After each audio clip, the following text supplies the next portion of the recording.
என்னடா சீத்தாப்பழத்தில் பாயாசமா? ஆமாங்க, உங்களுக்கு சீத்தாப்பழம் பிடிக்குமா? உங்களுக்கான ரெசிபி தான் இது. கண்டிப்பாக மிஸ் பண்ணிடாதீங்க. சீத்தாப்பழத்தில் பாயாசம் சாப்பிட்ருக்கீங்களா? வாங்க ட்ரை பண்ணலாம். சீத்தாப்பழத்தை எடுத்துகிட்டு சீட்ஸை தனியாக, அதனுடைய சதப்பகுதியை தனியாக எடுத்து வச்சுக்கோங்க.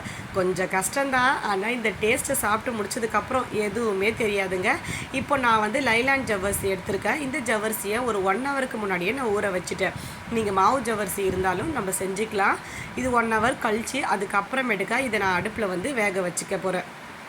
ஜவ்வரிசியை தனியாக வேக வச்சுக்க போகிறோம். கொஞ்சமாக தண்ணி சேர்த்து வேக வச்சுக்கோங்க, நிறைய தண்ணி சேர்க்காதீங்க.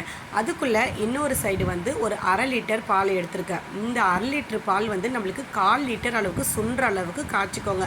அது ரெண்டும் ஒரு பக்கம் ஜவ்வரிசி வேகட்டும், ஒரு பக்கம் பால் சுண்டுறதுக்குள்ளே நான் வந்து இந்த சீத்தாப்பழத்தோடைய அந்த சதப்பகுதியை தனியாக பிரித்து எடுத்துக்கிட்டேங்க. நம்மளுக்கு 3 பழத்தில் இந்த அளவுக்கு நிறையா கிடச்சிது. இப்போ ஜவ்வரிசியும் வெந்துருச்சு, பால் நல்லா சுண்ட காய்ச்சியாச்சு. இப்போது நம்மளுக்கு சீத்தாப்பழத்தில் நல்ல இனிப்பாக இருக்கும். அதனால் நான் கொஞ்சமாக சர்க்கரை சேர்த்துக்கிறேன். கடைசியாக நீங்கள் உங்களுக்கு சர்க்கரை பத்தலைன்னா நம்ம சேர்த்துக்கலாம். இப்போ வேக வச்சுருக்க ஜவ்வரிசியும் சேர்த்துக்கலாம். நீங்கள் கேட்கலாம், இது நீங்கள் பாலிலேயே வந்து ஜவ்வரிசி போட்டு வேக வைக்கலாம்ல? இல்லை, அப்படி வேக வச்சா நம்மளுக்கு அந்த பால் வந்து சுண்டாது.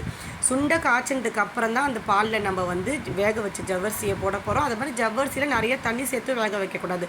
கொஞ்சமாக தான் நான் தண்ணி சேர்த்து வேக வச்சுனே திரும்பவும் 2 ஏலக்காய் போட்டுட்டு திரும்பவும் 10 நிமிஷம் நல்லா கொதிக்கணும். நல்லா கொதித்து ஜவ்வரிசி வந்து நல்லா இன்னும் கொஞ்சம் நல்லா கட்டியானதும் அதுக்கப்புறமேட்டுக்கா கடைசியாக நம்ம ரெடி பண்ணி வச்சுருக்க சீத்தாப்பழத்தை சேர்த்துக்க போகிறோம்.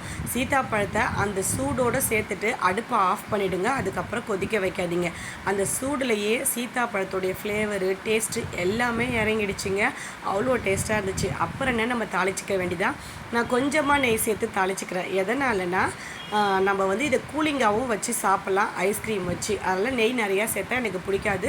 நீங்கள் நிறையா வேணால் சேர்த்துக்கோங்க. நெய்யை ஊற்றிட்டு முந்திரி பருப்பு, பம்பிங் சீட்ஸு, வெள்ளேரி வேறு நான் சேர்த்துக்கிறேன். நீங்கள் பாதாம், பிஸ்தா எது வேணாலும் இருந்தால் சேர்த்துக்கலாங்க.